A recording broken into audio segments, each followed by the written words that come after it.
Hey guys, we're back. The Double J Podplex is back in action. Ain't that right, Jimmy? You know, for years it's been talked about that there was legends of the microphone. For years it was talked about that the greatness and the lure would come to a head. And I'm here to let you know that has not happened yet. But we are here to at least be here to be a placeholder until that does. It is Wrestlemania season. Therefore, we had to come back from the dead. We had to resurface ourselves. And here we are. So we're very happy to have everybody back. And Jeremy, we got a hell of a show for these guys today. We do. We're going to go over some, just updated stuff, some news, rumors, matches. We're going to get into Mania matches, Hall of Fame inductees, even some big time guys that are possibly injured and could affect the Mania card. Wow. A cruiserweight has retired. Wow. Yeah. See, it's, if I didn't know any better, I would think that this show is going to be chock full of fun.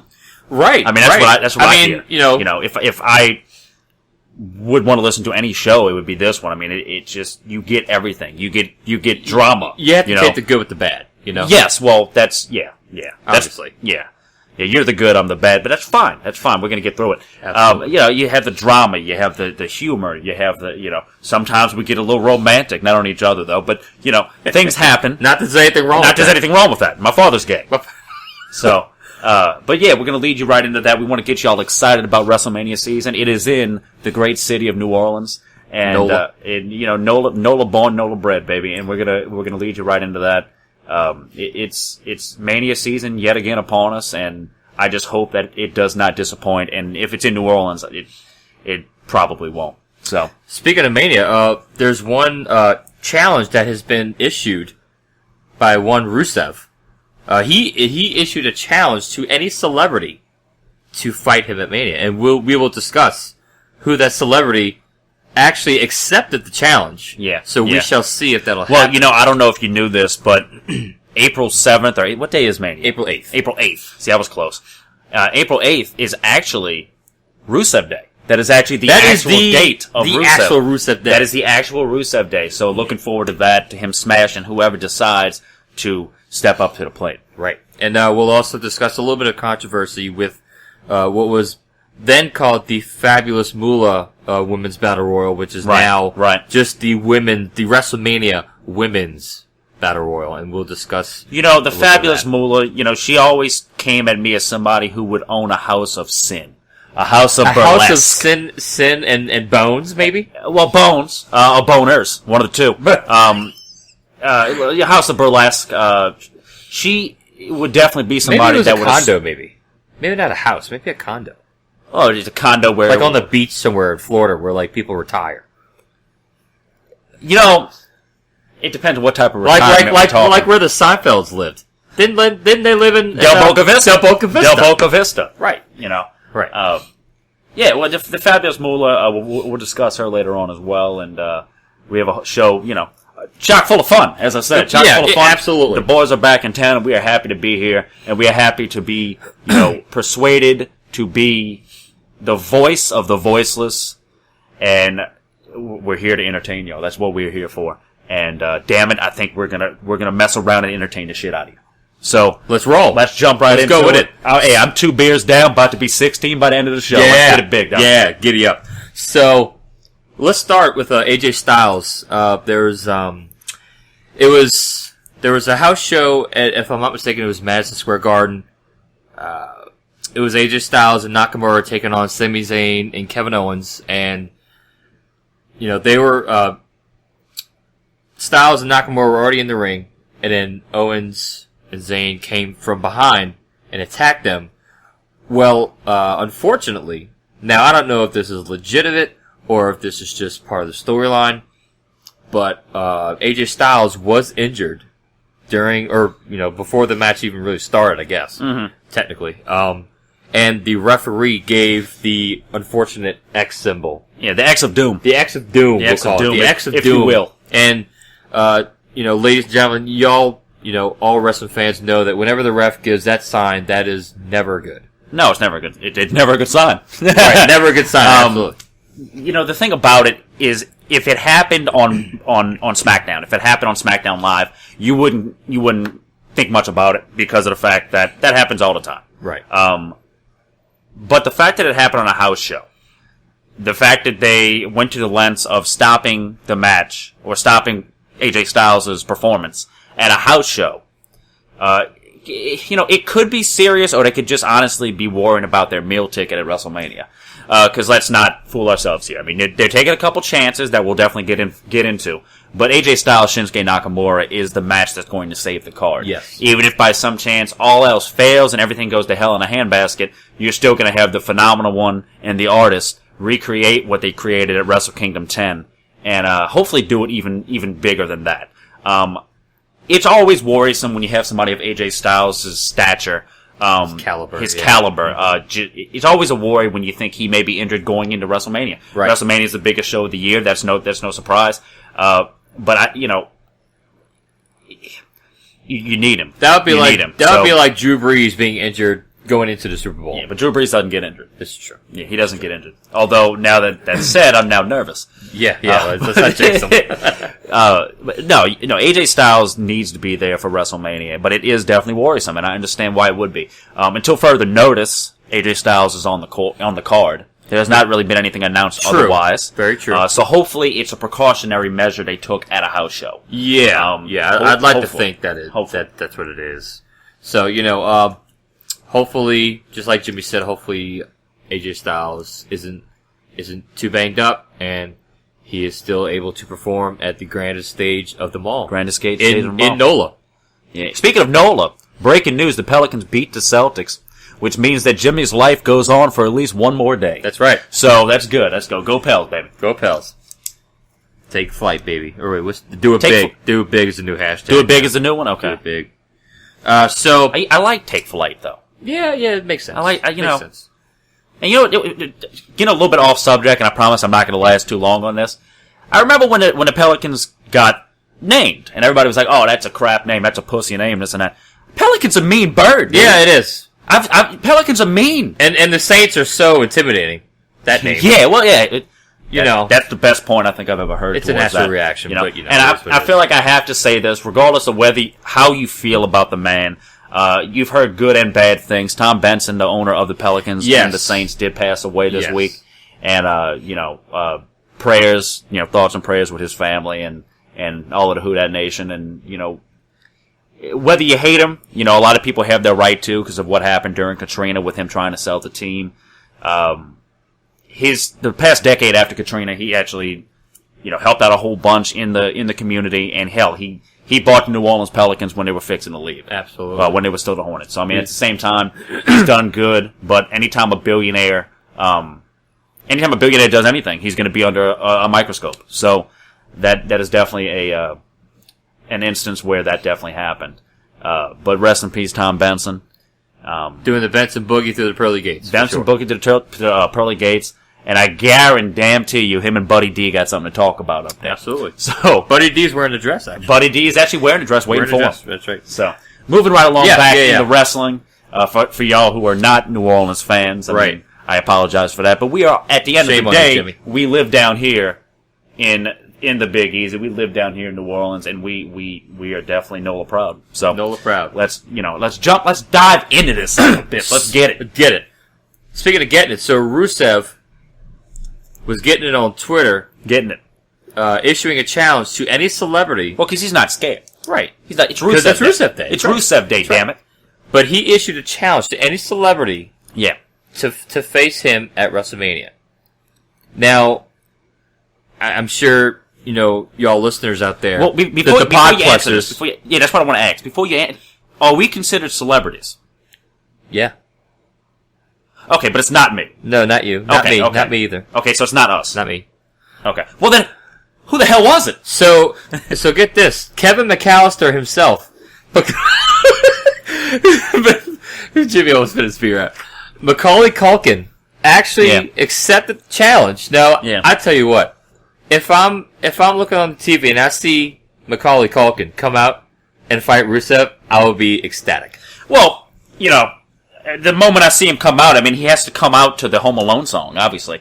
And I'm going to do the little, You know, the face he makes on the damn cover of the VHS. You know, the O face. Right. His O face, which Michael Jackson may or may not have seen. So we don't know. Rest in peace, Mike.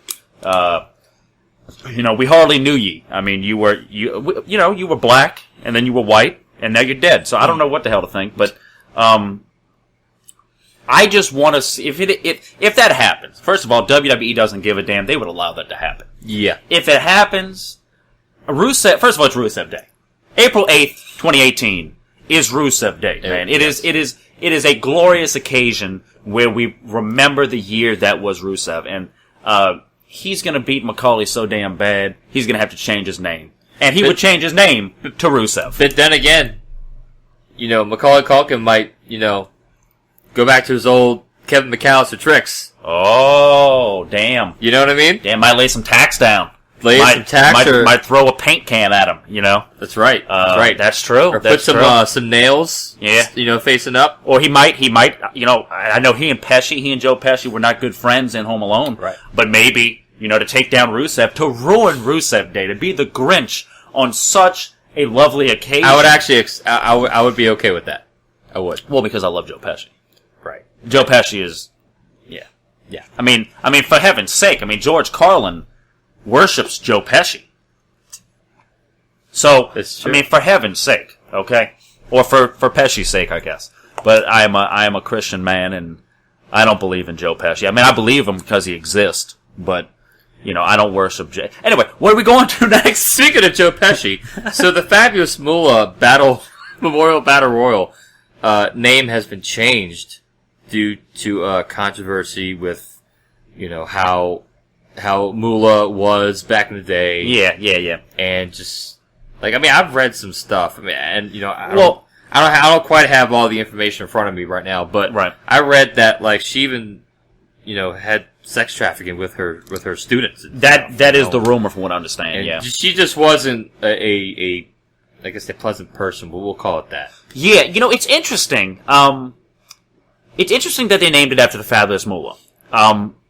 Now, Mae Young is obviously probably the trailblazer of the women's revolution even back in the day.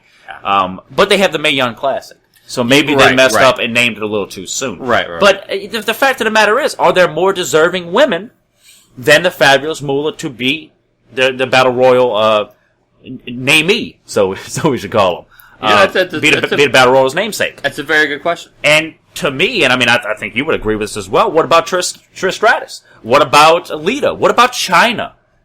You know, I would be okay with any three of those. You know, there's many. You look at Chyna entering the Royal Rumble before. Why not name it after Chyna?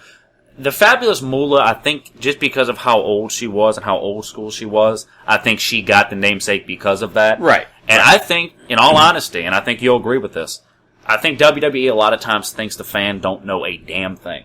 I think WWE doesn't believe the fans know anything. Or they're just, what's the word I'm looking for? They're just, naive to it, you know, if that makes sense? Yeah, I think to a certain extent, I think you're right. I think when they, and yet again, I don't mean any disrespect to this, but when they look at women's wrestling, and they look at not necessarily what it is now, but what it was, I don't think they think people really know anything about it. So I think you're right on that. I think they're a little naive to assume that one of the biggest names in women's wrestling history, the fans would not know about, and they certainly did, and hey, even some WWE women wrestlers, fought back against the Fabulous Moolah's name being the namesake of the Battle Royal. But hey, you know, we're in a day and age where the Me Too movement is really getting kind of sickening. Yeah, and you know, I'm all for it, but you know, I think it's just going a little too far, so to speak. Yeah, I think it has to. That makes any sense. In my opinion, as we were saying, I think you should have named it after somebody else than the Fabulous Moolah. But hey, back in the day when Mae Young was running around playing with Mark Henry, Fabulous Moolah was right there with her. So it makes sense to an extent, but it's not who we would have chosen, and I don't think a lot of people out there would have chosen. And there's also I guess somewhat of controversy with the Warrior Award. Somewhat, just because of the way Warrior was, but I mean, the way I see it is Warrior was a changed man. Later, Yeah, the guy that we saw at Mania, like when he made peace with much Vince, before he got inducted. Yes, the last time Mania was here, I just feel like it may be a little different. And I have to say this before I forget. Getting back to the Me Too movement, which is very sickening, and I'm really getting tired of hearing just all this crap. But what's interesting is the hashtag that's been trending is hashtag Me Too. Yeah. Now, Jeremy, we're kids of the 90s. Yeah. Okay. What did a hashtag? What was it on a phone number? It was a pound sign. It was a pound sign. Yeah. So essentially, it's pound Me Too. Is that? Am I the only one who sees that? Oh my god! So I never would have thought of that. So for people who are going in the route of hashtag Me Too, so they're going through that route. You're also saying that you want to get a little pounding. Hashtag pound sign. Hashtag pound sign. Not that there's anything wrong with that. Absolutely. So moving along, we have a cruiserweight superstar who just recently announced his retirement. Rich Swann, former cruiserweight champion of the cruiserweight division, says I'm retiring. Yeah, that's that's crazy. And Rich Swann, one of those guys, the charisma that he had, and just his in-ring stature was incredible. I mean, he was not the best, but hey, look, I mean, but he had a good story. He absolutely did. When his I think it was his parents died, or something like that. Yeah, it was a really heartwarming story. It was, and what's interesting, like you're talking about him calling it quits. And yet again, you could retire 47 times if you want to. He may come back eventually, even if it may not be in the WWE. But it is interesting. It is interesting to see him retire after what happened with the domestic violence incident, right? Which WWE has a zero tolerance policy on. But supposedly all the charges were dropped. So I don't understand why he took the road to retire. Maybe it's literally a time to step away from wrestling and deal with himself and his family and figure that part out before he decides to go in the next chapter of his life. So, I wish him the best of luck. Maybe he'll pull a Brett Favre and unretire or something. I love Brett Favre. Yeah, okay. And also, speaking of this, and this is going to get let's not try to get too off topic. Off topic. Yeah. But Brett Favre has a ranch in Kiln, Mississippi, where he's from, okay? Brett Favre is known to go to, I think it's called the Broken Spoke bar in Kiln, Mississippi. So shout out to them. We're actually not getting paid for that shout out, but that's fine. Yeah. Supposedly, multiple times he's been seen with a Stone Cold Steve Austin. So apparently those two guys are good buddies, and more reason why we need to do this show in Kiln, Mississippi. And speaking of shout outs. Speaking of shout, we haven't done a shout out to these people in a while. Well, I mean, as the lone sponsor of the Double J Podplex, we need to do you a solid, Jason. We need to do you a solid, and we need to shout out Custom Vapors. Custom Vapors, I mean, look, everybody needs a vape right now. Okay? Right. In the day and age where tobacco's killing millions and millions, you need a vape to help this out. You need that vapor, baby. But yeah, Custom Vapors, located at 1928 Williams Boulevard in beautiful Kenner, Louisiana, is your one-stop shop for all of your vaping needs. So, look them up on Facebook. Or just, hey, go to the damn Google. Go to Google. Go to the Google. Type in look Custom Vapors. Go there. Tell them that, hey, the guys at Double J sent me. Yeah, and Jason will hook you up. Jason will hook you up. He's got everything. You could walk in there, you could say, hey, look, man, I see all the stuff you have. I see all the juices you have. But you know what? I want a coffee-flavored juice. Or I want, I don't know, a helium-flavored juice if that's your thing. Right. Or I want a juice that tastes like chocolate, He'll be like, well, I may not have that right now, but, I'll make it for you. Jason and them over there, Jason, Marie, Tony, Wilson, great people, man, great people. They will take care of you. And that's Custom Vapors on Williams Boulevard. And if you're not located in this state, I'm sorry, you can go online and we'll figure it out there. So, Custom Vapors, that is on Williams Boulevard in Kenner and right across the street from Kenner City Hall, where, myself and Dave Mendieta are going to be running for mayor. Stay tuned for that, though. Stay tuned for that. Yeah. I'll be doing my shit. So yeah, you'll have a badass time over there for sure. I'll have a lovely time. You know, and speaking of badass, Speaking of badass, so there's I guess rumors going around, about Undertaker. Yes, John Cena just issued a challenge to him Taker, to face him at Mania, and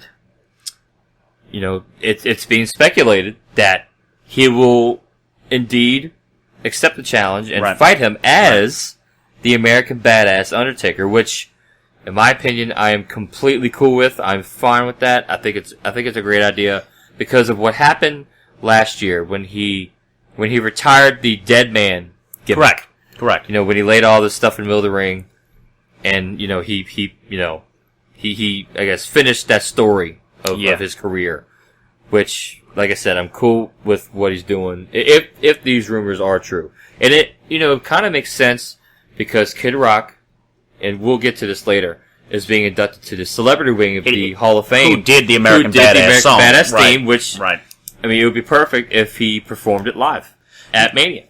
Yeah, no, that would be incredible. That would be especially awesome. if it's something that nobody, well, we know, it was rumored, Right, but it's not confirmed, and especially if he just walked out to the American Badass song at Mania, that'd be incredible. But you're right, it's almost like a resurgence of, in a way, of Taker, like you said, basically ending the dead man gimmick. You're like, no, he just needs a rebirth, like he did back in 2000 when he came back as the American Badass. I mean, it is symbolic of him coming back for a couple more matches and being better than ever, because it is said that after he had the surgery and everything, he's in the best shape he's been in 10 years. I mean, why not? If you only got to perform once a year. And you're right. And you know what? I'm gonna give that the benefit of the doubt. Yes. That he is doing better and feeling good. Because it just seems like the last couple of years, 3 or 4 years maybe. Yeah, it's been he's sluggish. just been sluggish, and it's just like, and it's kind of hard to watch at times because it's like, you don't want to be that person to overstay your welcome, so to speak, and correct, because if you're looking sluggish and just not, I guess performing up to par, I think it's it's that time. Well, that's what Taker's always said. Is he's going to do it until he physically can't do it anymore. He physically can't put on a good show for the fans anymore. And the allure that is the Undertaker is so strong that was able to get him over for the past couple of years. Right. It's necessary now for him to come back as, like you're saying, like the American Badass, come back, have a resurgence of somebody else. A little rejuvenation. Rejuvenate your character, man. That's why he did it in the first place all those years ago. And in a match with John Cena, it makes sense right now because Cena can physically carry him through the match if he needs to. But this is going to show how much more Taker has in the tank. If he has 2 matches left, maybe. This is going to show. I mean, if he looks at least good in a match with Cena, not great. This isn't going to be Taker Shawn Michaels from years back. This isn't going to be Taker Triple H. Right. This isn't going to be Taker Batista. This is going to be an older Undertaker, but it would make sense for him to change to the American Badass gimmick as a last stand of his legacy, and I think that'd be incredible. And hey, who knows? Maybe we can finally get the match that we've talked about for frickin' 45 years with him and Sting. And I could get into detail about that for the entire segment if I wanted to. But we won't. But why would WWE, when Sting was healthy and Undertaker was healthy, why would you go the route of Sting and Triple H? Why?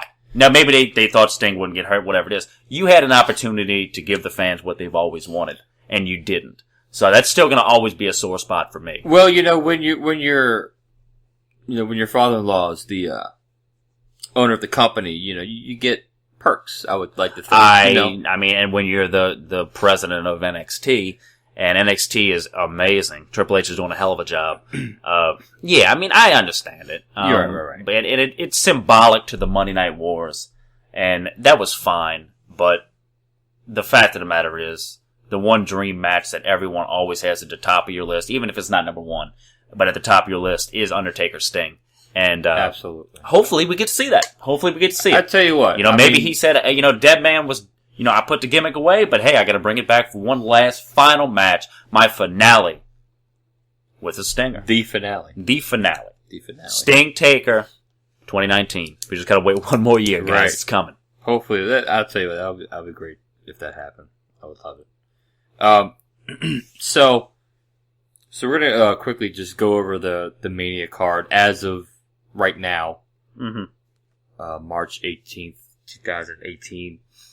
So I'm just gonna kind of read all these matches. Yeah. And I want your quick little insight on it. Yeah, I'd be happy to give it. Okay. I'd be happy to give it. So, and this match is always a great one to see. Kevin Owens versus Sami Zayn. They have that chemistry with one another. They're best friends. Or as Michael Cole likes to say, former best friends sometimes. Right. But, they just have that they just gel with one another in the ring. Yeah, I mean, you can see Kevin Owens and Sami Zayn 1,000 times and it'll always be a good match. It'll always be something that it's a wrestling clinic. Yes. I mean, it's like Rock Austin. It's like what we're going to see in Styles and Nakamura. The chemistry between the two wrestlers, is, to be honest, probably bar none. Because of the fact that these guys know each other so well. I mean, Sammy was Kevin Owens' best man in his wedding. I mean, these guys know each other in and out, and it's going to be a hell of a showing. The only issue I have, or the only question I have, is as of right now, it's Owens and Zayn, but what about Shane O'Mac? I mean, Shane O'Mac obviously still is tied into that in some way. True. But obviously, we're going to do a WrestleMania show before WrestleMania. Correct, yeah. So we'll know more then. Right. But yeah, this is all just stuff that we know as of right now. Right, as of right now. I mean, if it ends up being Zayn Owens, why the hell not? Exactly. Why the hell not, man? I mean, Instant classic. Instant classic. If that's on the same card as Nakamura Styles, you got two matches to look forward to. Right. So. Right. And then there's the Women's Battle Royal, which will be the first ever. So did they totally just do away with the Andre the Giant one? No, they still got it. It's still okay. It's still going on. Still exists. They're still doing that. They didn't.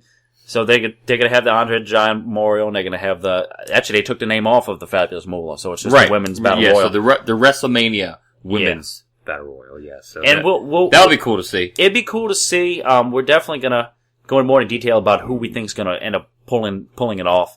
I'd give my early edge to somebody like Becky Lynch. Maybe that's exactly what I was gonna say. I mean, in all honesty, Becky Lynch deserves more credit than she's ever been given. Yes. It would be nice to see Becky Lynch maybe pull it off. It'd be nice to maybe see, I don't know, maybe Ruby Riott. Give Ruby Riott a reason to riot, so to speak. Right. She had one hell of a match with Charlotte at Fastlane. That was a good match. So I'd like to see Ruby get her due diligence, or maybe create a new star. Maybe allow maybe Kairi Sane to finally come, or maybe Ember Moon to come and make a splash, so to speak. So I mean that would be interesting. But we'll get more involved in that in the next episode. Yeah. But at the same time, I mean, it's good to see the women finally get a battle royal. It's good to see enough women wrestlers to be involved in that. I tell you enough skilled women's wrestlers. I tell you what, I enjoyed the first women's Royal Rumble. I enjoyed the hell out of it. I enjoyed it. I enjoyed it more than men's. You know what?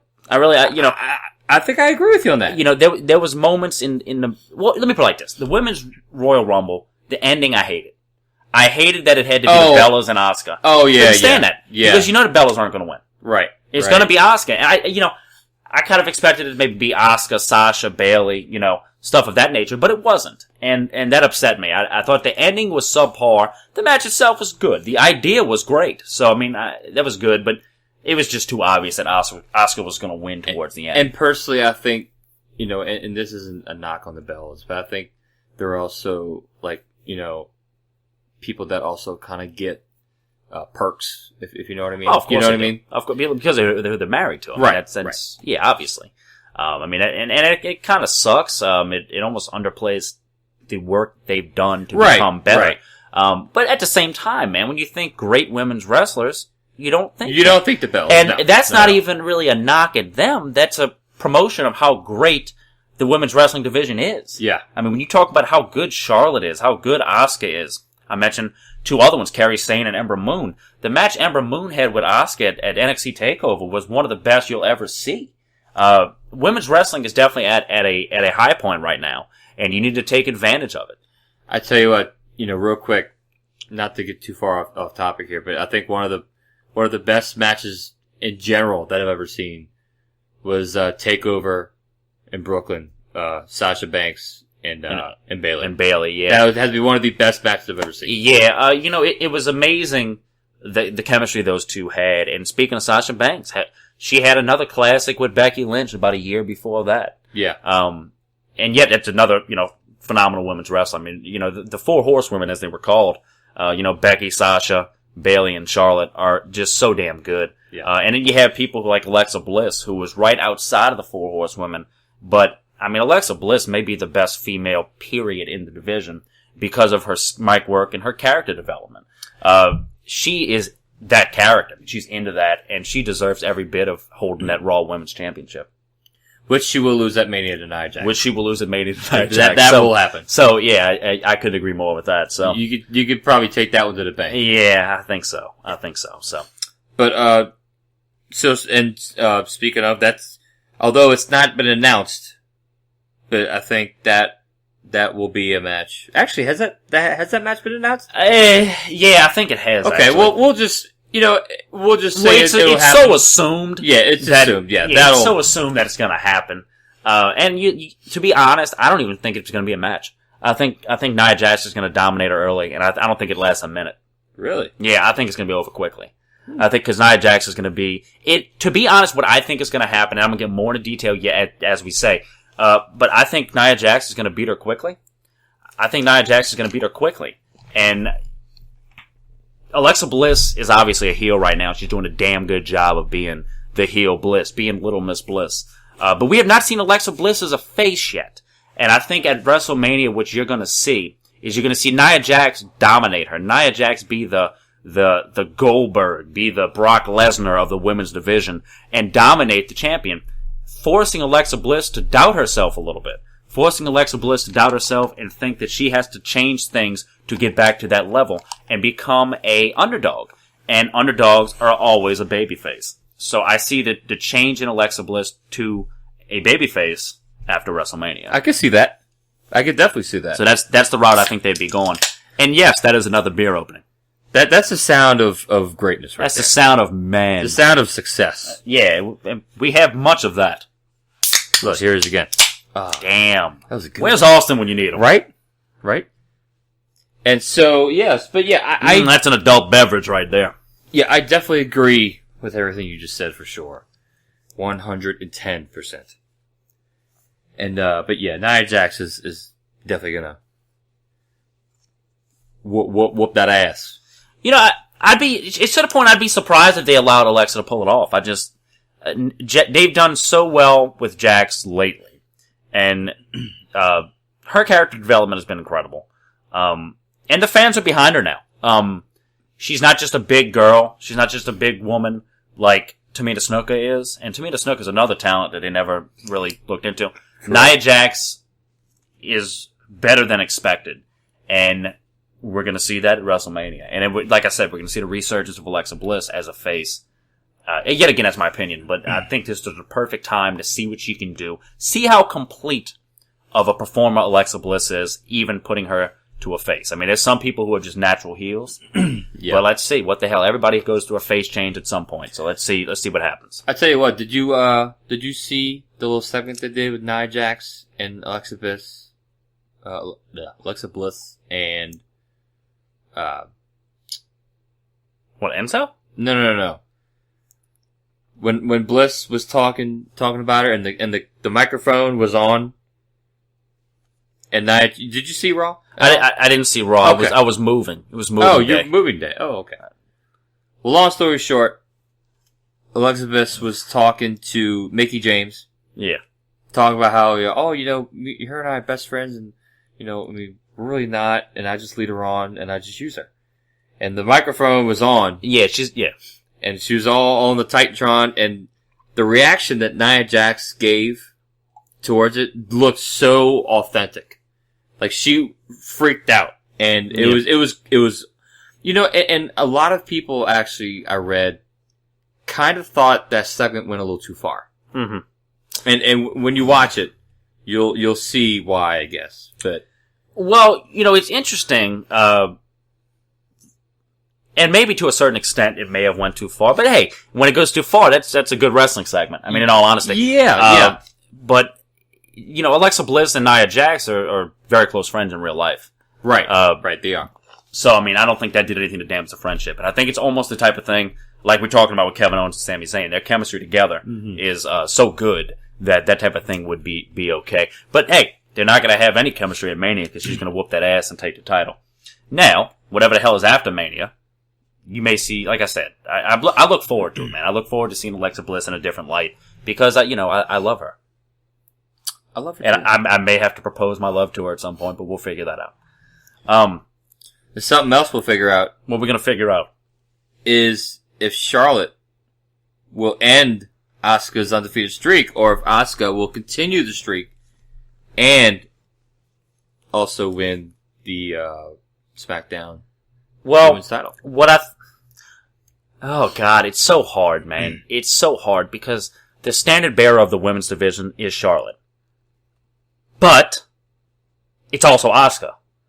You know what I'm saying? Like, it's been Charlotte for so long, but Asuka is this just buzzsaw, man, and she is just incredible. I mean, everything about her, her aura, the way she comes down the ring, just her style. My brother hates that. Yeah, I knew you were saying that, but he also hates Fletcher Mackel. Yeah, this is true. Yeah, well, who doesn't? But so just the way that Asuka is incredible, and it's difficult to see her lose. I don't know. Now, yet again, the person that should beat her, maybe it is Charlotte. But at the same time, and I'm going to say this one more time, the closest person to beat Asuka was Ember Moon.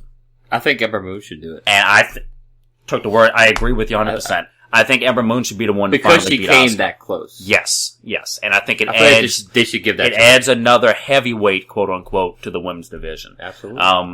I think, and our early predictions on that, Charlotte does not need this win. Charlotte is who she is without this win. Correct. Also, the fact of the matter is, I think you're going to have a series of matches between Charlotte and Asuka throughout their career. This is not going to be the only time you see this match. No. I believe that Asuka holds on to an undefeated streak, and the Monday after Mania, the Raw after Mania, I believe you see Ember Moon show up, and right, yeah, that's when all the call-offs will happen. Yeah, yep. And I guess at that time Asuka would be on SmackDown, but either way, I think you end up having Ember Moon take that streak away from her, not Charlotte. But you're going to see a match for the ages. You're going to see these two just go at it and make you forget everything that you had to do that day. It's going to, you're going to be into this match, and I wouldn't be surprised if they allowed Charlotte to get the pin, but I just don't see it happening. I don't see Asuka losing this match. Yeah, I don't either. But yeah, I would definitely give, if anyone, to beat Asuka, Ember Moon, for sure. Ember Moon is incredible. And she needs to be, it needs to happen. She needs to be on this stage. She needs to be on WWE. Yep. Period. Yep. Period. Speaking of periods, so, I don't know. So, another match for the card is Cedric Alexander. Somebody's getting drunk. Yeah. Facing off against either Drew Gulak or Mustafa Ali. That's, depending on the winner of the Cruiserweight tournament that they're having. Correct. Right yeah. Now.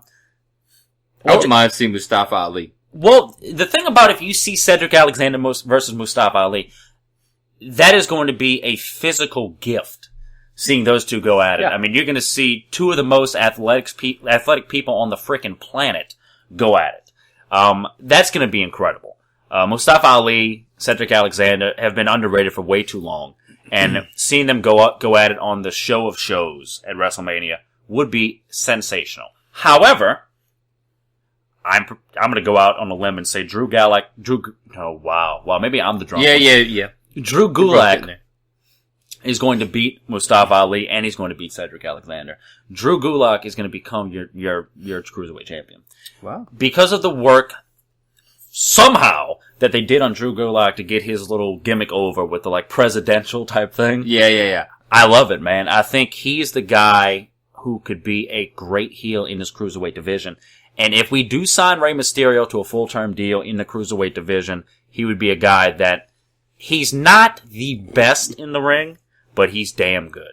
Damn good. And seeing him win this match, you're going to have many matches with Cedric Alexander, and eventually you're going to see Alexander Ali. But maybe just not at WrestleMania. Although, if you want a match that's going to steal the show, it's Ali and Alexander. I always thought, but Gulak is the character. Right, you know right. He's the character that is the best in the Cruiserweight division. I always thought it would have been great to have a 6-man ladder match. Because the ladder matches at Mania and the type past of couple of years do. have been phenomenal. They have, and the type of shit that Cruiserweights would do. If you put 6 Cruiserweights in there, that'd be ridiculous. It would have been That'd be ridiculous. Especially if you add, I know he's in NXT, but if you add Ricochet to the freaking match. Right. And add Rey Mysterio, that would be ridiculous. Just to do it, man. Just to have the damn match. Yeah. And speaking of that, we're going to say at the end of this show, we're going to have a 6-man ladder match of our choosing. If we had to choose 6 men to put in a ladder match, who would they be? Wow. And I think you don't want to stay tuned for that because it's going to blow your damn mind. Getting back to it, I think Drew Gulak is the guy that's going to take the title. But I would certainly not be surprised or upset if it was Alexander Ali, because you're going to see 2 of the best high flyers we've ever had in wrestling, much less WWE. These guys have been underrated for way too long, and that's fault of the company, but they've been underrated for way too long. And hey, we may see it, but like I said, the character to drive this division forward is Drew Gulak. Drew Gulak. Say that 5 times fast. I can't because I'm drinking. That's right. Speaking of drinking, we all drink at the bar, right? We do. We drink a lot. We drink at the bar. Well, not a lot, but the bar will also be fighting Braun Strowman. For the Raw Tag Team titles. Yeah, it's amazing that they didn't have anything really planned for Strowman. Well, because they decided to give Reigns the originally championship. Strowman was a backup plan in case this whole steroid thing with Reigns. Yeah, hell, it's a which big would have been a great backup plan. Yeah, but so Braun Strowman is fighting the Bar, Sheamus and Cesaro for the Raw Tag Team titles, and I guess it is what it is. I don't really have too many feelings toward it in general, but it's a missed opportunity. Yeah, if we're being honest, it's a missed opportunity. And honestly, I think Strowman's going to win. The idea is interesting. The idea is different of having Braun Strowman be so damn dominant that he wins the tag team titles. But what does that do? That demeans the tag team division. You're destroying the division for Braun Strowman. I love Braun Strowman, and I think Braun Strowman is a future world champion. I think you're blind if you don't see that. But having him go over on the Bar, who have been so good for so long, doesn't make sense to me. And the fact that you're having them in that match, and you're not having, Gallows and Anderson, you're not having them, you're not having the Revival, who is arguably the best tag team on the frickin' planet. You're not having your tag team division represent at WrestleMania. SmackDown is doing way better than you at WrestleMania as far as tag team division. Why in the name of God are you forcing Strowman to be in this match? It's to boost Strowman, but you're lessening the work you've done on your tag team division. Yeah. At first, Sheamus and Cesaro were not a great tag team. They grew into it. You take 2 of the best wrestlers in your company, and you put them in a team, and lo and behold, they turn out to be the best tag team in your division right now. But why is it not the Bar versus the Revival? Why is the Revival not in this match? Why is Gallows and Anderson not in this match? It is lazy booking on WWE's part. I agree. But I also think after WrestleMania, WWE's going to do another superstar shakeup. Oh, I think they need to. They need to. Now, from what I understand, rumor is that the Usos will be moved to Raw, which I would be cool with. Uso crazy. I can't remember what else I heard, honestly. But and I also heard that possibly the Authors of Pain could make a jump to the main roster somewhere. I don't know where, if Raw or SmackDown. I'm not sure, but that would probably help if they were on Raw. Heaven Itch that just keeps on glowing. Yeah, I think it's certainly. Heaven Itch that's cold as ice, but burns When like we hell. come back, Well, I'll discuss Sergeant the Lucky's Authors of Weed Pain. and Feed anti-itch There you cream go. may be for you. Don't consult your doctor. Sergeant Lucky, or simply Lucky as his friends know him, has been a board-certified Weed and Feed expert for over 30 years. He's also a card-carrying AARP member and a constant donator to Doctors Without Borders. So go ahead and grab a few vials of Sergeant Lucky's Weed and Feed anti-itch cream today. You'll be glad you did. Tell him the boys at Double J sent you. Also, Sergeant Lucky's Weed and Feed anti-itch cream makes great Easter basket stocking stuffers. Happy Easter.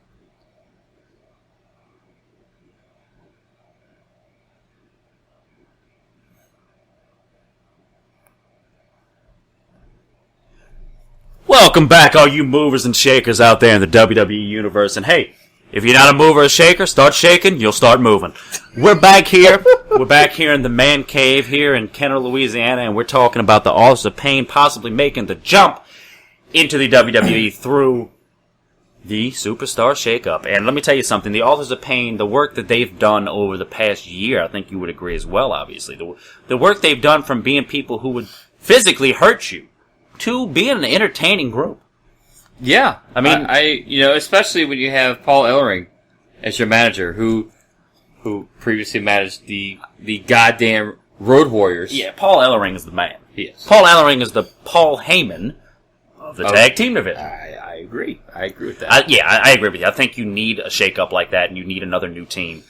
Because apparently WWE doesn't know what the hell to do with who they have. So, right. You know, that's no shocker that the main show concentrates only on about 3 matches. So it's no shocker. But hey, at least Triple H is in NXT. Yeah, this is true. So, this is true. Lo and behold. Right. Moving on. So we have Randy Orton defending his newly won U.S. title, which now makes him a Grand Slam champion. Grand Slam champion. United States Orton. Definitely well deserved. The United States of Orton. The United States of Orton. I like that. Going up, defending his title against Bobby Roode, who is invoking his rematch clause. Mm-hmm. So how do you feel about this one? Well, you have 2 guys who are very similar in styles. You have a match, in a lot of people's mind, it is somewhat of a dream match. Randy Orton, Bobby Roode. Because Bobby Roode was never supposed to be in WWE. The thing that's... I just don't know if they'll give him time. I don't know if they're going to give this match the time of day to develop into a great wrestling match. Yeah. I worry about that. I also worry about the involvement of Jinder Mahal. That's true. Yeah, it might be a triple threat match. It's possibly. 3 guys with, the exact same style. All 3 of them have similar styles. Yeah, It's ridiculous. Yeah. It could become a very good match, and a match that we may not expect, a lot of us, may not expect this to be that good of a match, but it could certainly turn into it. For sure. But I do look for the glorious one to come out on top, regardless of who he faces. You think so? Yes, absolutely.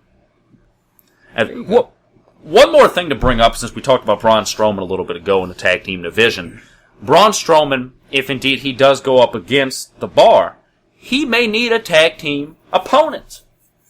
Excuse partner. me. A partner. Yeah. But, he may need a partner. And if, this is the WWE. And that acronym stands for Walk with Elias. Ooh. And I only have one question for our listeners. Who wants to walk with Elias? I mean, I personally do. I would. I would. I'd walk. I'd drink a beer with that guy. That'd be a pretty cool little tag team. I think it's possible, and I think WWE has done the enemies as tag teams before. Yes. Kane and Sheamus Daniel and Bryan, Cesaro. Sheamus and Cesaro. Yeah, I mean, the team they'd be facing. Right. I could see it happening.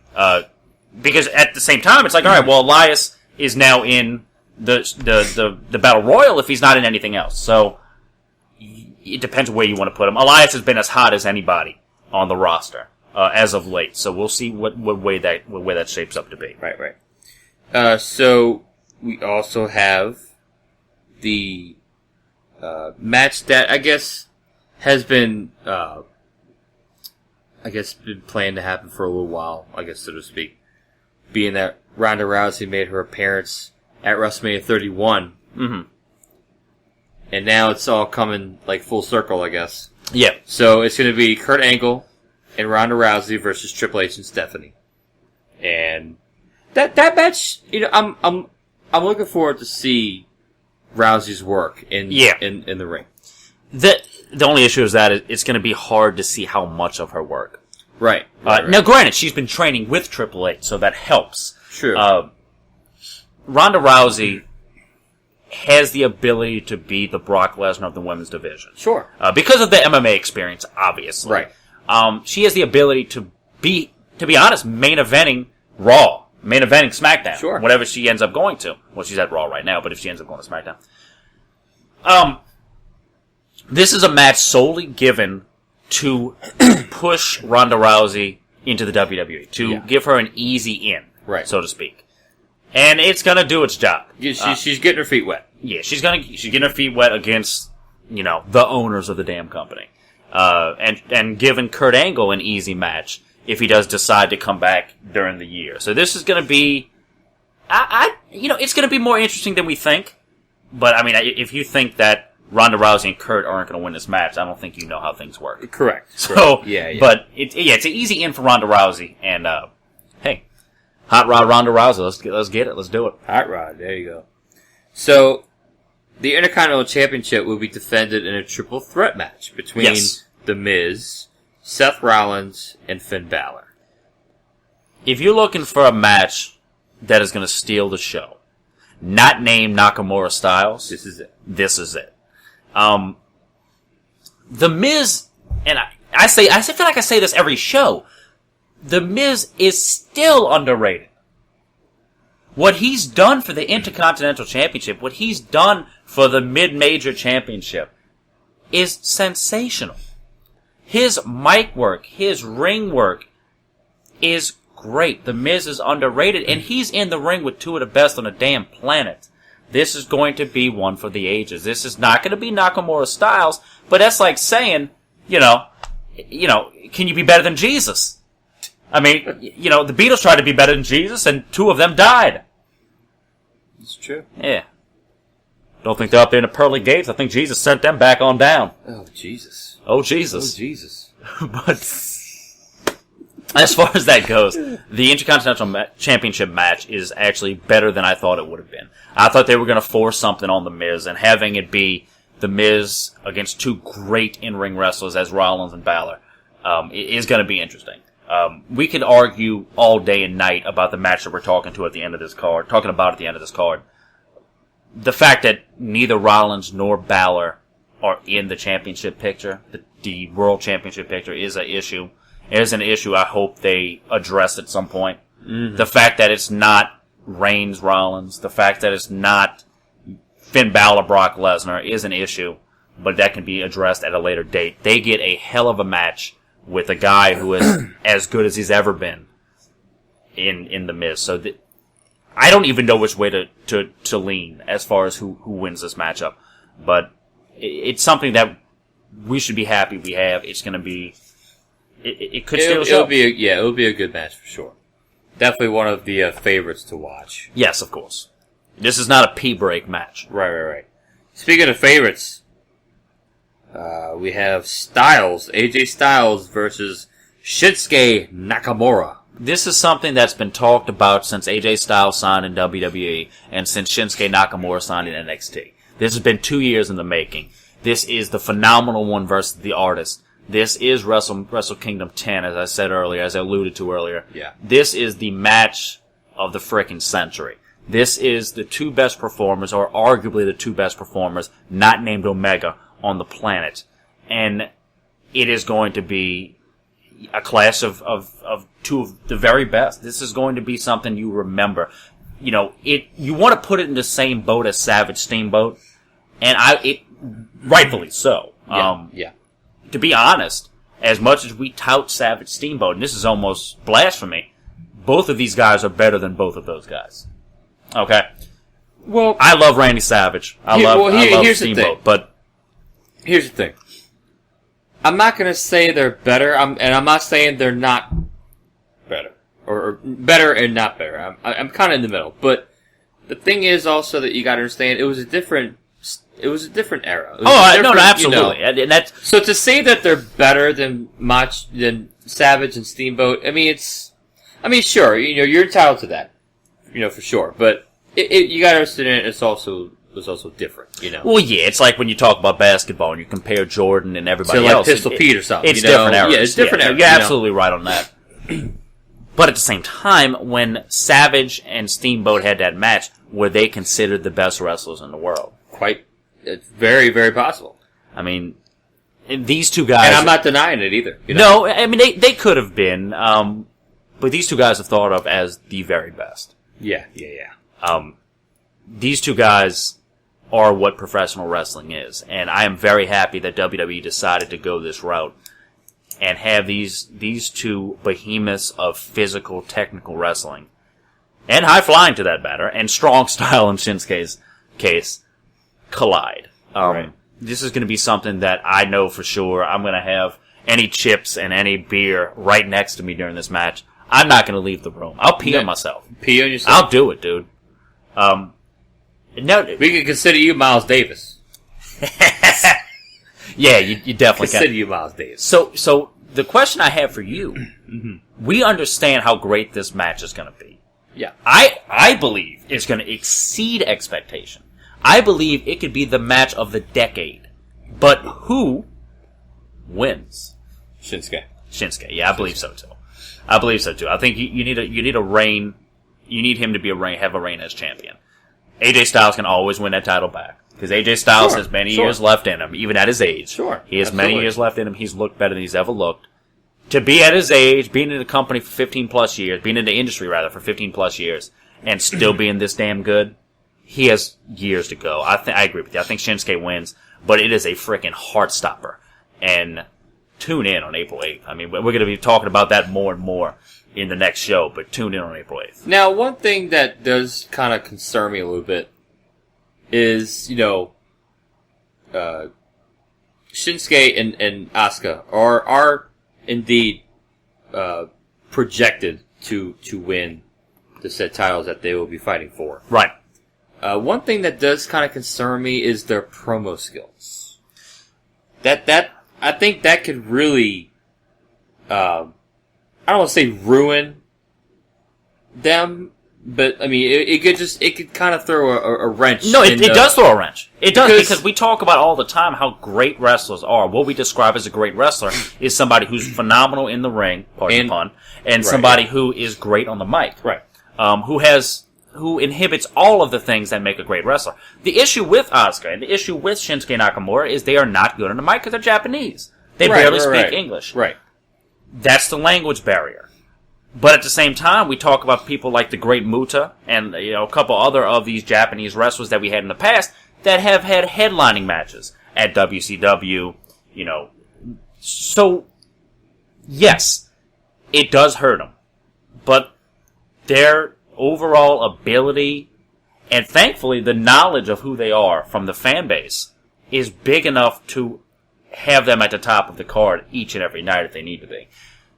I just hope it works out for them. I think it will. I think Asuka is good enough. You've had in the past, let me use this example. You've had in the past wrestlers who were great and did not have to say a lot. Goldberg, another huge example. Sting, to be honest, Sting didn't say a damn thing in WCW, although Sting can cut a damn promo. Right. But you've had guys in the past, by the way, Reigns should have been one of them to not say much. Ryback should have been one of them to not say much. Right. Yeah. But you've had people not say a whole lot. Having Asuka come in and say, who's better than Asuka? Or who can beat Asuka? Who's ready for Asuka? Right, yeah. Who's ready for Asuka, rather? Yeah. It's fine. Her in-ring match does the speaking for her. If she was a subpar women's wrestler or a subpar wrestler, it wouldn't work. No. It works because of how damn good she is. And that's the same thing with Shinsuke Nakamura. Did you happen to see the promo that Charlotte and Asuka did on SmackDown? Oh, I cringed. Yeah. I cringed when I watched Asuka speak. And it's not her fault. No. It's just, it is what it is. It's WWE forcing them to do something they can't do. And that's not even putting them down as performers. Because their performance is incredible, like you're saying. Right. but they just don't have the promo skills. And the thing is, having them say, like, okay, well, somebody who doesn't have promo skills, it makes sense to let them have a manager who can speak out for them. But that puts them down. Right, that puts them down saying they can't do it on their own. Right. And both can. And you cannot force them to say more than they need to say. But yeah, I posted an article on the Podplex page on Facebook, saying, the writer of the article pretty much explained, just how cringeworthy the promo was and how Asuka was, like, screaming the stuff she was saying. Like, she was saying it with a lot of excitement, I guess, and I guess it didn't call for it. Mm-hmm. It just didn't look natural. Well, because it's not. Right, which didn't help the promo at all. It just kind of ruined it, honestly. But, that article, for all you listeners, just go read the article that I posted, and, you'll totally understand, exactly what we're talking about. Absolutely. You should tune into the Double J Podplex page. Yeah. We need some followers. We need some followers. I think we have, like, 96 right now. We haven't even broken 100 yet. Damn. We need to spread the word about us. We do, and we're gonna get involved in that very, very Absolutely. shortly. We're gonna be the biggest podcast on the frickin' planet. Coming out very soon. We're gonna have shirts as well, man. Hey, I'm cool with that. We're gonna have shirts. We're gonna have hats. We're gonna have jock straps. We're gonna have whatever the shit we want to have. We're gonna have our own brewing company, the Double J Brewplex, and you better get ready, baby. We're taking over the frickin' world. Absolutely. So as we discussed earlier, the Cena and Taker match that hasn't officially been announced. Yeah, but, it's to be expected. We kind of discussed that earlier, so it's not really too much to really add on to that, I guess. Uh-huh. But if there's anything you want to... The thing I'll add on, as far as Taker Cena goes, I think it makes sense for The Undertaker to have that resurgence like we talked about. It also makes sense for John Cena to get cocky and lose the match. I think that's going to happen. I think John Cena is not going to retire without having a heel run. You think so? I do not see him retiring without a heel run. And I think John Cena would be a great heel. Oh, sure. He would be ridiculous. For the longest time, it was said that he would never turn heel. Right. Well, that's because of merchandise. And the kids. All the Make-A-Wish stuff he does. Right.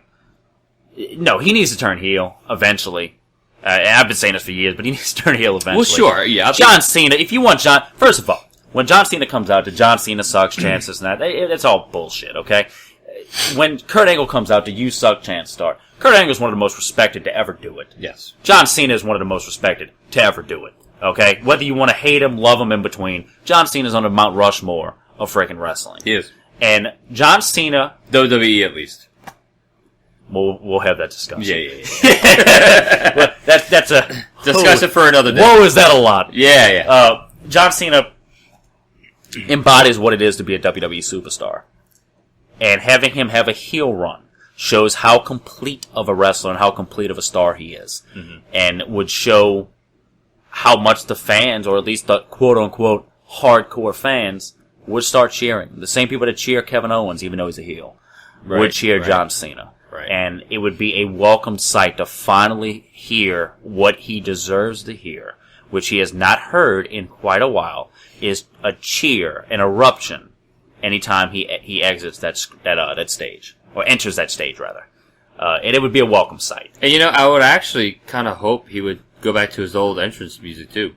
The My time is now. Word Life. Yeah. That one. Basic Thug and Mountains. Right.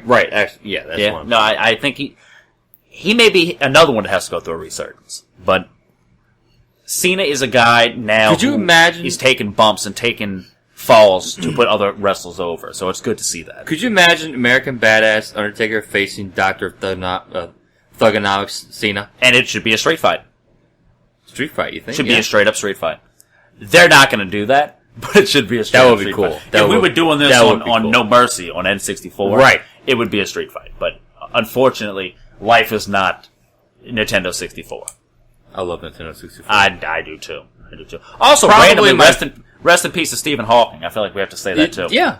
Since we are on a computer and we are recording this on a computer, and he was basically a computer. Sure. Yeah. So I think he deserves the recognition. Rest in peace to Stephen Hawking. He also didn't believe in Jesus and didn't believe in heaven. So I think it's fair to say he's roasting in hell right now. Yeah. Yeah. Well, that's very unfortunate. Hey, whatever. Yeah, it is what it is. Also, what it is the main event for Mania 34. Yeah. Brock Lesnar versus Roman Reigns. And just the tone you're using explains what everybody already feels. Yeah.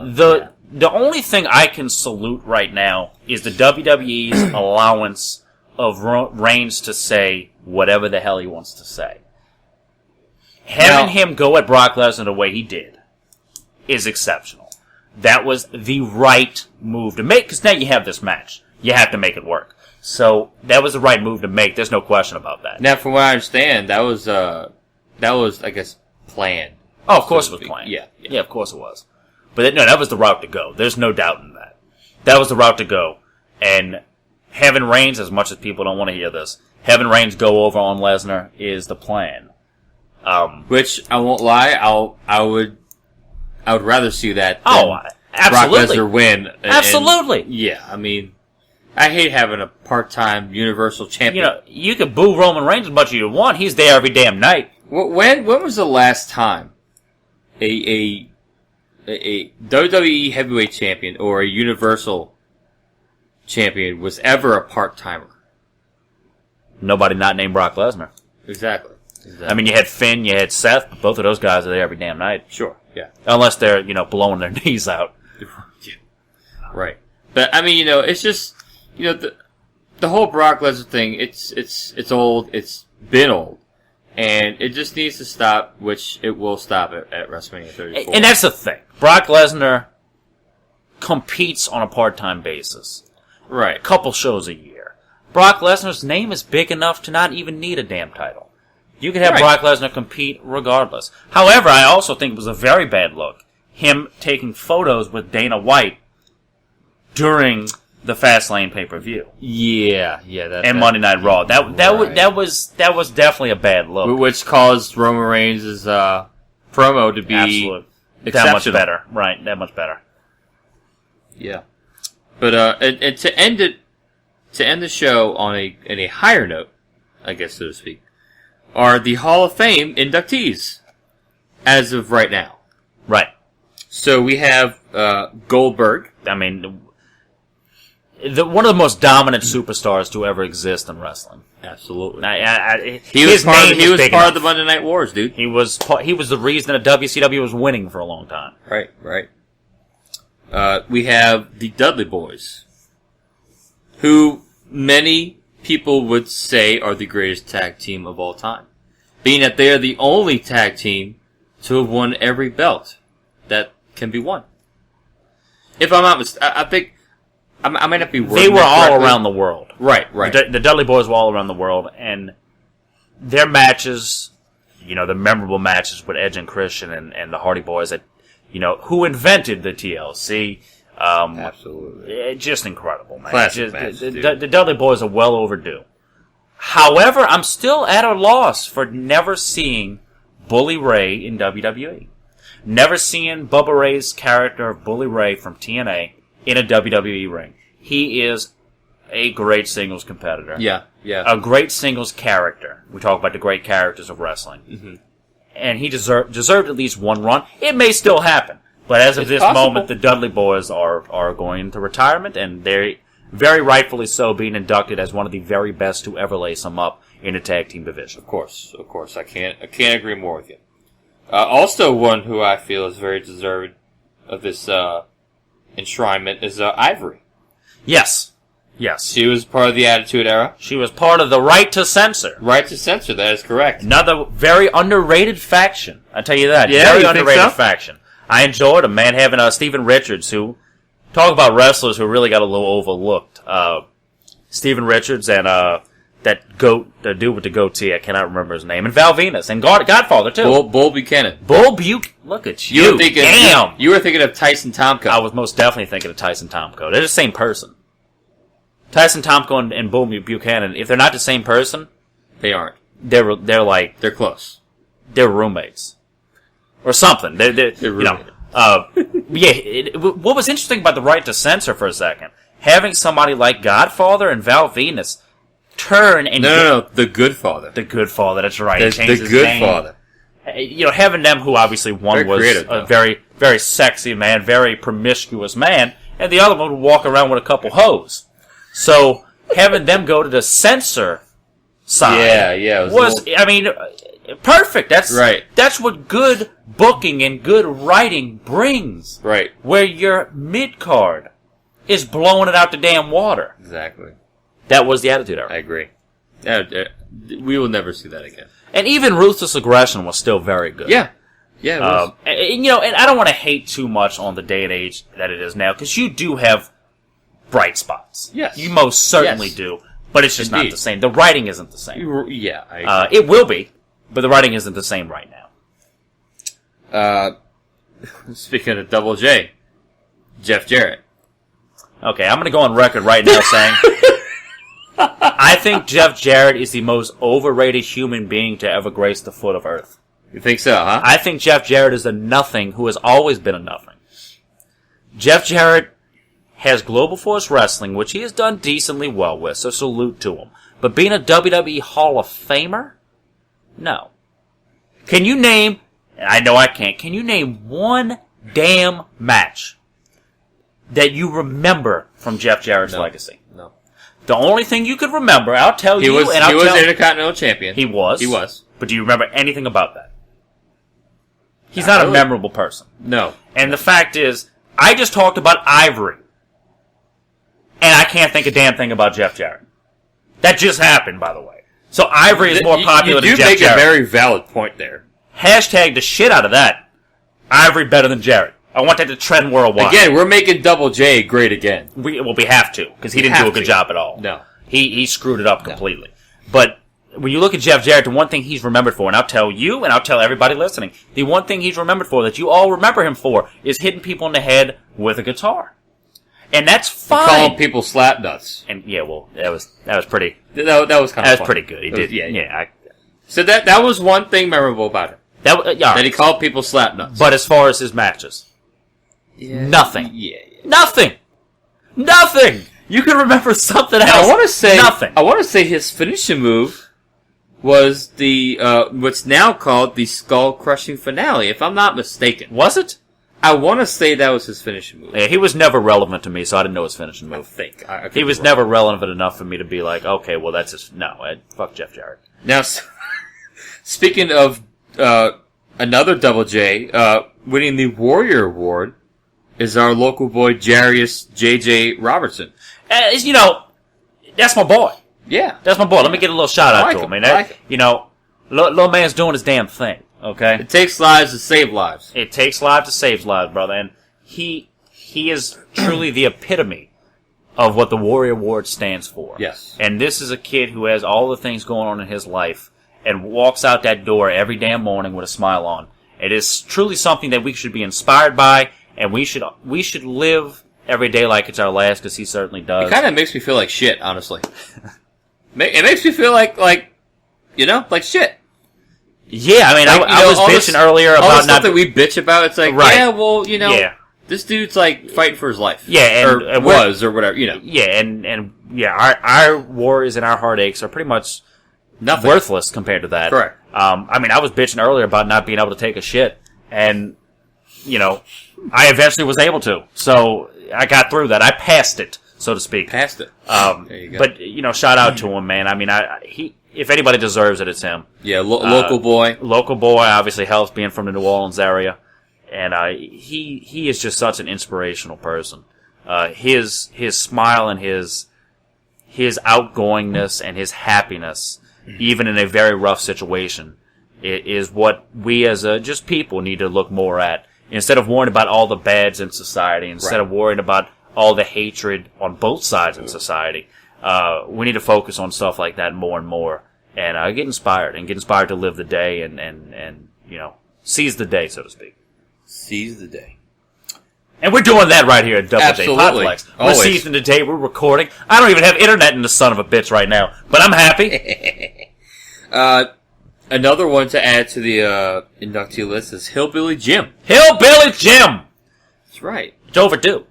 Yeah. It's overdue. Yeah, Hillbilly Jim's the man! Now, did you hear who he wants to induct him? No, I did not, actually. Hacksaw! No. Oh. The immortal Hulk Hogan. Oh, that'd be it. Now, I'm not sure if they will allow it, but from what I read, that is rumored to who he wants to induct him. Now, the question is, I'm sure WWE will probably not allow that to happen. But, who knows? Maybe it could happen. You know, the thing with Hulk Hogan, man, is there's been many times in the WWE's history where we wrote off Hulk Hogan. He's no longer part of the family. He's this, he's that. You know, just because he dropped the N-word in confidence, okay? He wasn't in front of people while he said it. And I'm not saying it's right to say that type of thing. Correct, it's not. correct. It's a very upsetting word to say the Tasteless. least. Tasteless is actually a perfect word for that. Yeah. It's not necessary. Right. You don't need to be saying things like that. But at the same time, you're in confidence. You know what I'm saying? People say some terrible shit. And no one's ever to hear it. And that's the reason why no one's able to hear it. People need to be able to have personal lives, too. Sure. And that's a little upsetting. I mean, I'm not okay with what he said, but at the same time, it's his personal life. And you should be able to say whatever the hell you want to say. Right, yeah, he got screwed. If you want to say things that are just wrong and demeaning and stuff like that, say it. But say it on your time, and he did. So, no, I think Hulk Hogan should be allowed to induct the wonderful Hillbilly Jim. Yeah, this is definitely one of those double-edged sword kind of things, or like a catch-22. You know, it's kind of like either you lose or you lose. Yeah. But you know, I would like to see Hulk Hogan in WWE again at some point. Oh, he will be. I think if you think he's not going to be, I mean, I know a lot of people. No, he will be. Hulk Hogan is too big of a damn name to never be in WWE. I can't agree. And damn it, he's a real American. He is a real American, and he fights for the right of the everyman. There you go. He fights for what's right. Fights for what's right. Yeah, that's right. Yeah. Rick Derringer. Indeed he do. So, you know, WWE has a celebrity wing of the Hall of Fame. They do. Which, I'm cool with that part of it, you know. I tell you what, celebrities many celebrities have been a part of WWE programming. Many since WrestleMania 1, and I'll get into this in a little bit, but, you know, I'll announce, you know, Kid Rock was announced as the inductee this year. He has been a part of WWE for quite some time. That's Detroit's own, and there's a glow going on in the Motor City right now. That's absolutely. But one thing I want to kind of get off my chest, a gripe, if you will. You know, like I said, I'm all for the celebrity wing. I think it's a great idea, or a great concept, if you will. But I will also say that I think there are some people, and more specifically one person in particular, who I think should definitely be in that wing, and her name is Cyndi Lauper. Because she was a part of WrestleMania 1, the very first WrestleMania, and she has music videos. She did a music video for a song called The Goonies, or Good Enough. It was, you know, obviously for the Goonies movie. Yeah. You know who was in that music video? You had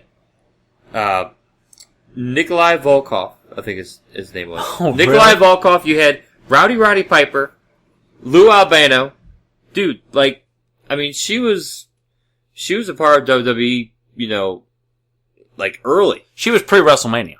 Right. And I mean, she started messing around with WWE pre-WrestleMania. And the fact that Cyndi Lauper, if you do have and to me, and to you as well, obviously, if you're gonna have a celebrity wing, it begins and ends with Cyndi Lauper. And the fact that she's not in it yet, but you have others who arguably maybe should or shouldn't be in. Kid Rock should, though, by the way. I'm completely fine with that. Yes. Also one that we don't bring up enough, but he is the president of these United States. Donald Trump deserves to be in a celebrity wing. He's in it. Love it. Love it. That's what I'm saying. I love every second of it. Yeah, I'm just saying there's some that don't deserve it, but I believe he is one that certainly does deserve it. You know, to not have Cyndi Lauper is upsetting. And hey, maybe eventually we'll have her. You know, that's all I can basically say on it. I mean, now unless this is something on her side where she doesn't may, want to it be may in very well be, which is possible. It may very well be because of how long it's been. It may very well be, but would also be very disappointing in my opinion. But I think she definitely needs to be in it, or if anything, name the wing after her.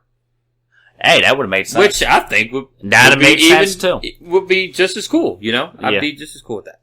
But anyway, that was my quick little rant about that. I always thought that it was a good rant. Cyndi Lauper should definitely be in the celebrity wing, but it was a good rant. You want another beer? I would. All right, I would like another one. Well, and I'll just talk while Uncle Jimmy gets us some brewskis, some Miller Lite brewskis to be exact. Yeah, Miller. High No High Life, just Miller.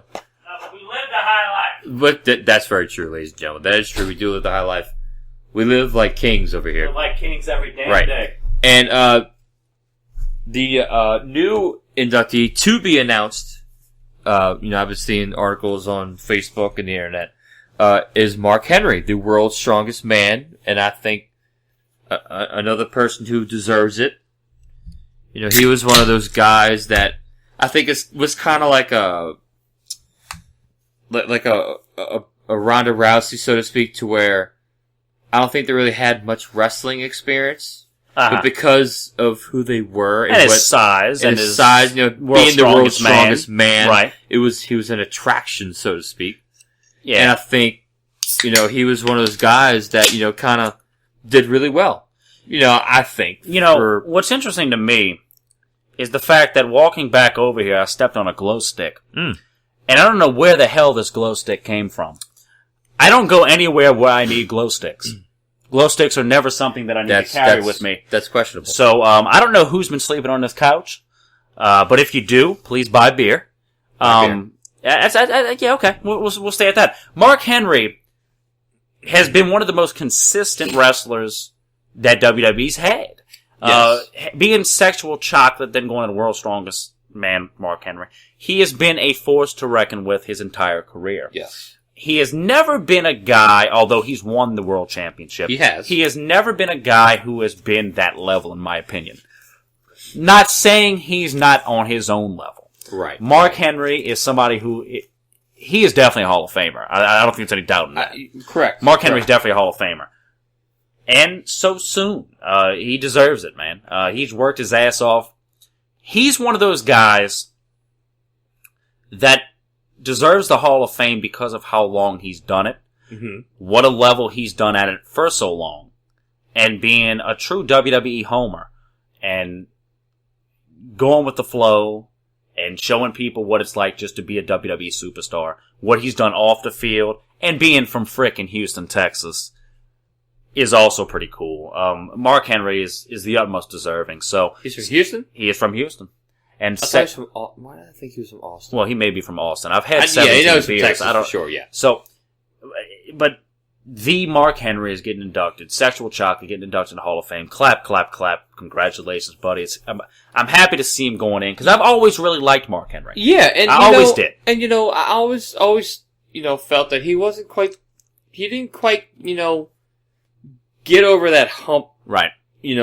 Or he should have done it more. I should say because he, like you said, he has won the heavyweight championship before, but it was almost like Christian winning it, right? Just because of who you are and how long you've been. And honestly, I feel like that's why Rey Mysterio won because of I think happened with Eddie Guerrero. I think so too. And to be honest, I think that's why Daniel Bryan. That's why not Daniel Bryan. No, you don't think so? I think that's why Eddie Guerrero won it. I think that's why I don't know if I could say these words. Hold on, I gotta make sure that nobody. That's why Chris Benoit won it too. So they won it because of their great wrestling history, and it was an allude to how great they were, and they deserved at least one title run. That's why those people won that.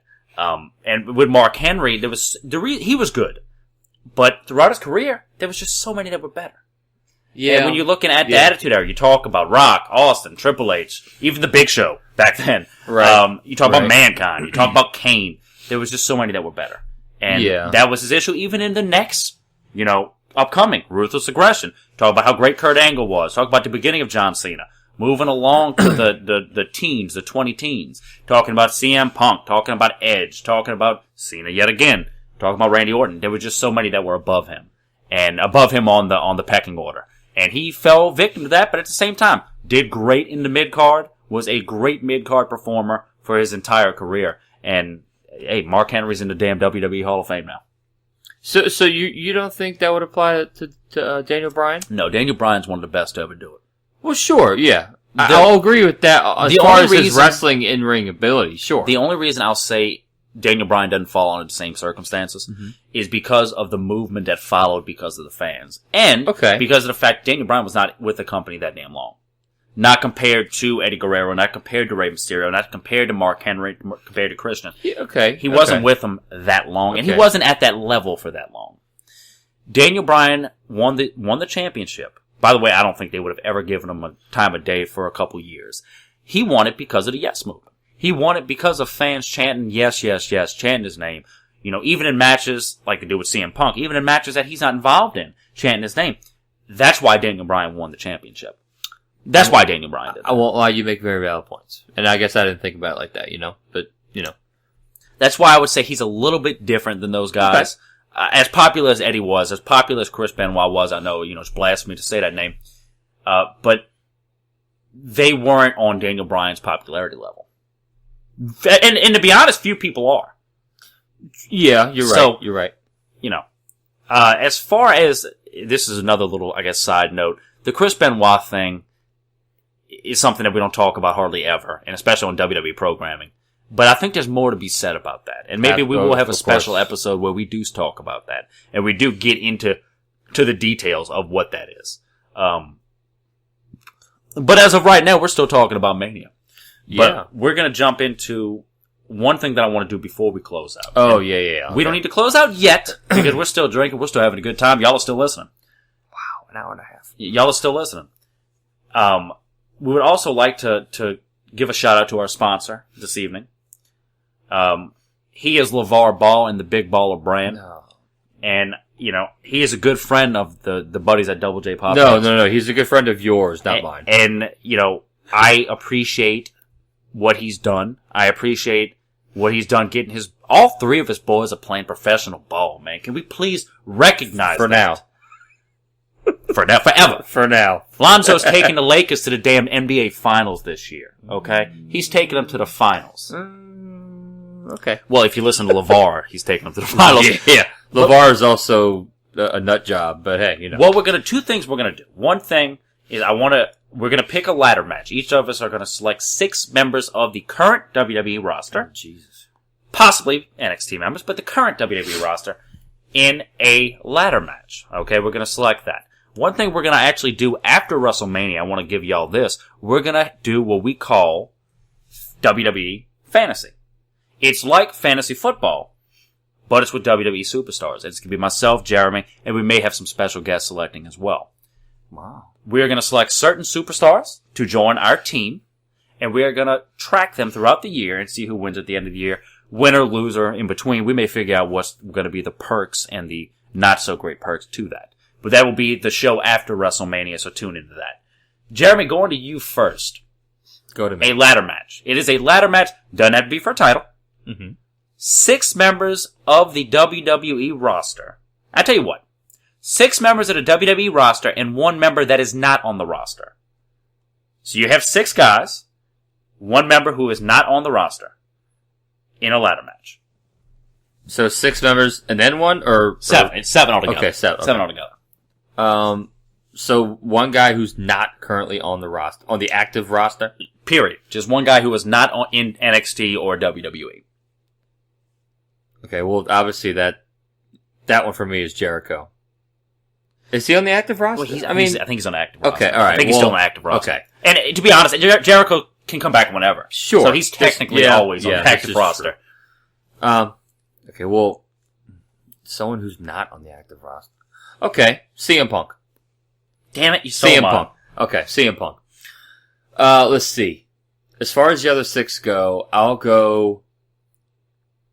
I have to go Kevin Owens and Sami Zayn. Just, off the bat.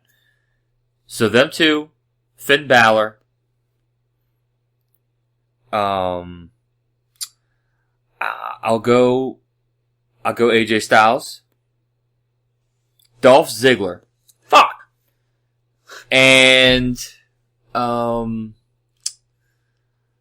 you know what? Let's go Dean Ambrose. Just cause he's like that, I don't give a shit. Yeah, let's just do this. He'll take any fucking bump. He'll take any risk. Any risk for you. He'll do it. So, yeah, that's my list. You made it extremely difficult for me. Cause that's probably the almost same exact list, huh? I mean, you're damn close to it. Alright, I'm gonna do the opposite of what you just did. I'm gonna leave my seventh man for the end. Okay. My outside of WWE man for the end.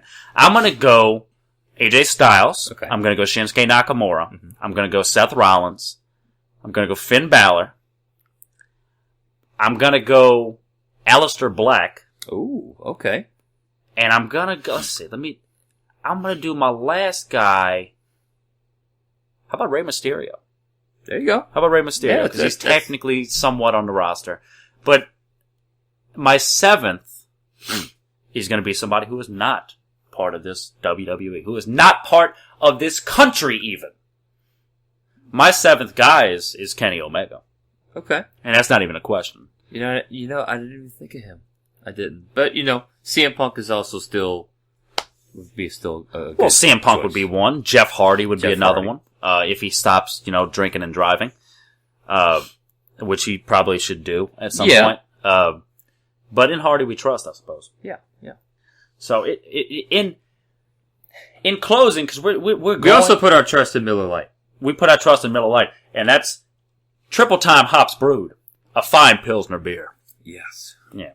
So we here at the Double J Podplex have been away for a little while. And we're happy to be back. We're very happy. That's why this is going so long. We are happy to be talking yet again. We are happy that y'all are listening yet again. And we are not going away anytime soon. This is going to get bigger and better as we continue. And, it'll take time. Yeah, it'll take time, but everything takes time. Rome wasn't built in a day. Right, that's true. And, but it might have been built in 2 days. We'll see. So. But yeah, and I'll kind of copy what Jimmy said. We haven't recorded in a while, and that's something that, it's really unexcusable, really, but, we have lives that can be busy at times, or that or we just may have been lazy, but hey, who cares? Who the hell We're doing it right now. We're doing it right now? And, that's why this show is extra long. It's extra long, and what's interesting is they talk about you can't do it. Well, you hear you can't do it all the time. That's the reason we're doing it. We're doing it because people don't think that we can get to that level. That's why we're here. That's why we're doing it. We're getting to that point. We're getting to that level. We're destroying every expectation, and we're bringing you shit every damn week. And Double J will live on. Just like Ghost, we are on the level. We are Ghost. But yes, we want to. We're gonna try and get back in the groove of things, especially with Mania, being around the corner. We will definitely have a Mania show. That's for damn right, sure. Yeah, we will have an after Mania show like we discussed. Correct. We'll do one before Mania for sure, and one after. But yeah, we're trying to get back in the groove of recording. Trying to at least get one like every week or two.